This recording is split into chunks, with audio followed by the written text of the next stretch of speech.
I'm Jimi Famurewa, a restaurant critic and food journalist. Throughout this series, each episode features obsessive chefs and creators turning digital hype into real-world success. We're going to travel across Britain to go beyond the online hyperbole and tell you everything you need to know about 6 defining, distinct and utterly delicious new trends. Where do they come from? Who are the personalities shaping each individual scene? And what do they tell us about the past, present and future of how Britain eats?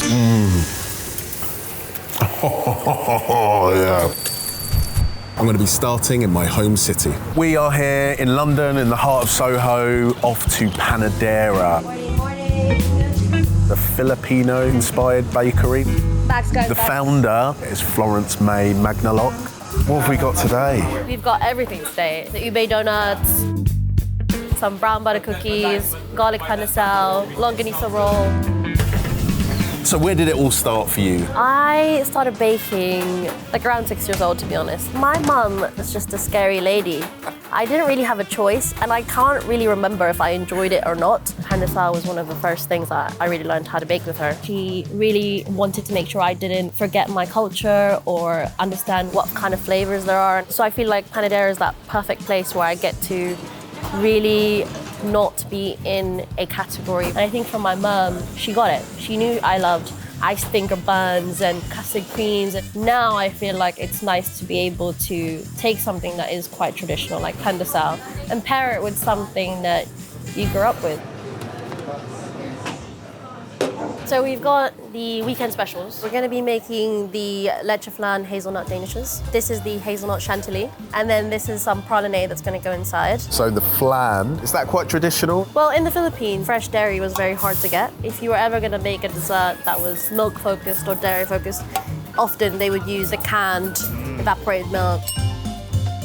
Oh my God, you can hear that crunch as you slice it. And on top of it, you've got the Leche flan, which is dripping in caramel, that hazelnut and praline creme pat in the middle of it that really is like a Kinder Bueno. And I do really think that what comes through is May's personality. It feels like there's this really interesting idea of cultural overlap and almost like a second-generation immigrant kind of forging almost like a third culture approach with food. The explanation or the journey of Filipino food to my non-Filipino friends has always been a challenge. You know, you kind of present it in a way that looks less intimidating. I think makes people feel more comfortable enough to try it and then make them curious. Has there been pushback in terms of authenticity? My culture police, that's what I like to call them. So it's just simply that we are a bakery and we make things for the community.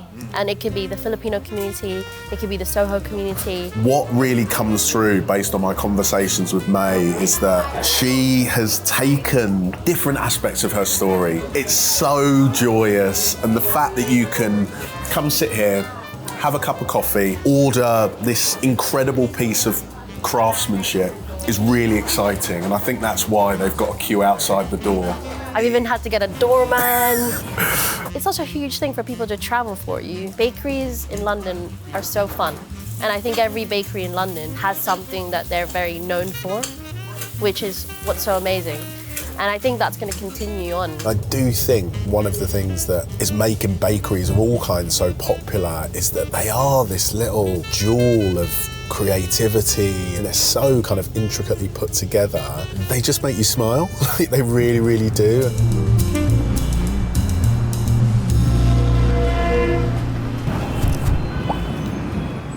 So we've gone from the heart of central London down to the southeast. The sun has come out and we're moving from the Philippines to the Middle East. I'm heading towards Bunhead Bakery. My dad is British, my mum is Palestinian, my stepmom is from New Zealand. So when I first started, each bun represented like a thread of my life. So I had lemon drizzle bun, I had a rose and cardamom bun, and a Milo bun. And looking ahead, Bunhead's one baby, but there's another baby on the way. There is a literal Bunhead baby on the way, yes. A bun of a different kind. Exactly. Growing up in South London, there's not a massive Palestinian community, so I didn't grow up around a lot of my culture other than through food. When you first set off on that path of, okay, Bunhead is going to be a way for me to explore Palestinian food, Palestinian flavours. What are the kind of things that sparked? I love using sumac. The sumac that we're using at the moment has been brought from my mum from Palestine in the last year. Wow. Yeah. Come on, Stuart. Can I cross? It always feels like I can cross the boundary. Of course. This is the grand tour. This is You're it. looking at everything. This is it, yeah. So Sarah, that looks like a lot of fun. What are you doing? So I am dipping our Palestinian medjool dates in chocolate. It's a chocolate date and smoked salt bun. How many buns will these be for, and how long will that last you? So ideally, this is to last us the week. We generally do 8 flavours a week, and so this is about 250. Oh wow. It's capped at a certain number, they're fresh, you have to come down, get in the queue. It's like a catch-22, isn't it? Because you see that places are selling out. It like creates this momentum, and it's like a scarcity mindset, I guess. Yeah, and like people keep coming. Speaking to this idea that we're seeing a lot of bakeries that pull from different cultures, that are almost third culture bakeries. How do you feel about that as an identifier, and how would you describe like what you're doing at Bunhead? We've had people come in who have said, like, well, I didn't have any buns when I was in Palestine. In denying its authenticity, kind of spoke to definitely like an insecurity that I've had growing up, that like I'm not Palestinian enough, or I'm not white enough. I'm just sharing flavours that I grew up with. People really respond to people's humanity. It doesn't just connect with British Palestinian, it connects with so many people. Like when I think about the majority of my friends growing up are mixed race. Is there something in a baked good being quite fun and frivolous? You can come in and it's an ingredient in a vessel that you understand. It's like a stepping stone, and so people don't feel as intimidated. Bunhead Bakery, that was amazing. What I'm trying to figure out is why these third culture bakeries have struck such a chord, and I think I got a sense of it there. It felt like these bakes were a way to communicate her identity with herself first of all, but then with her community in the wider world. Trying all these unique new flavours has inspired me to come up with my own recipe. I wondered, could you take the tahini and add in one of the real stars of the show, our medjool dates? Yes. I'm looking forward to getting all those ideas and putting them into my own recipes packed with Sainsbury's ingredients. So stick around to the end to see exactly what I come up with. So I'm really excited about this one. We are in deepest East London at a building that used to be a disused garage but has now been turned into a beautiful Middle Eastern inspired bakery. Morning, how are you? Good, how are you? Doing fantastic. So I'm going to sit down and have a chat with Umar, who is one half of the couple that founded Farha. When you travel to the Middle East, and why we came about this concept, there's no pubs or bars. Coffee houses and bakeries almost becomes a third space for people to go and socialise and enjoy good food and meet people. We wanted to bring some of that culture back into here. The dishes themselves, they're inspired by the Middle East, but we've kind of applied a modern take onto it.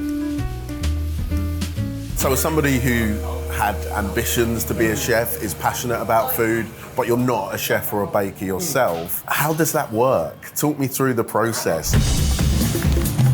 I would probably give a lot of credit to my wife when it comes to flavours and putting the dishes together. Like even some of our best sellers, like the banana brûlée, for example. We've got the banana one here.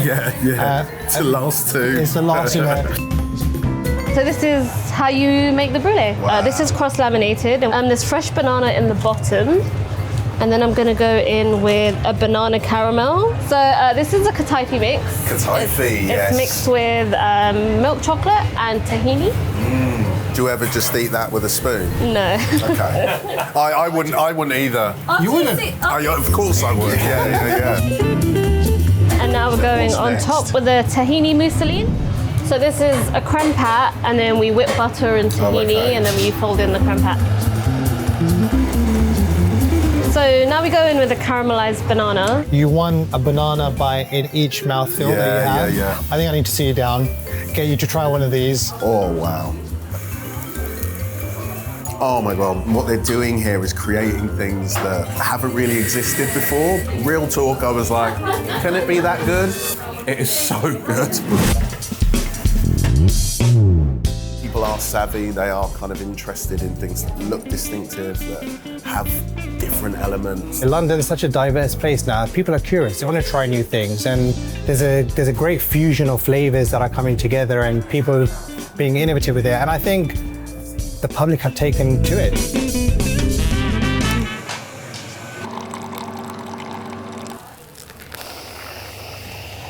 Why do you think it has connected so much? Like, why has it blown up to such an extent? I think with the cost of living crisis, people still want to go out and they still want to sit in nice spaces and enjoy good food and drink.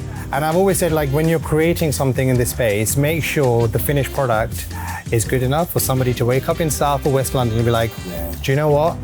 I'm going to spend my day and I'm going to go to Leche and to Farha and I want to try that pastry. Quality plays at the heart of everything, like whether that's the coffee, even the standards of hospitality, how we greet customers, the service, from the food. It does add to the pressure, but we love it.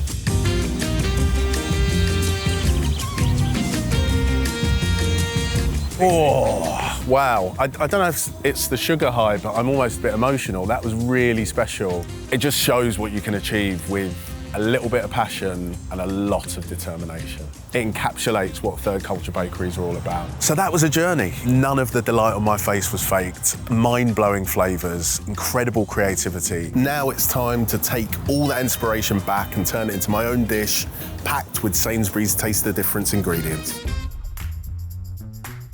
Third culture bakeries are all about a sense of discovery and cultures mixing, and I want people to get a bit of that when they bite into one of these gorgeous crumble muffins. Cook the butter, and then we're gonna go in with one of the real stars of the show, our medjool dates. Roughly chop them, and then plunge that into the pan, 5 tablespoons of our Jersey milk, and heat until it forms into a thick paste. Oh, yes.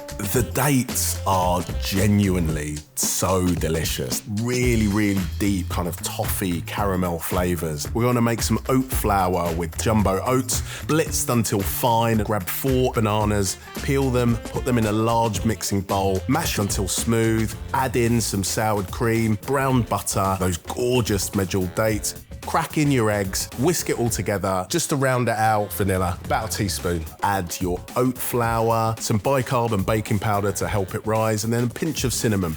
I really think that this mashup we're seeing of global cuisines with more classical baking technique is just absolutely how people want to eat now. Next, we're gonna make that sesame oat crumble, jumbo rolled oats, some sesame and some brown sugar. Now your muffin mix is ready, carefully spoon them into those cafe-style liners. Then you're gonna hit them with tahini to really amp up that Middle Eastern influence. Swirl with a toothpick to make sure the tahini is evenly distributed, then sprinkle over some of that gorgeous crumbly sesame seed topping.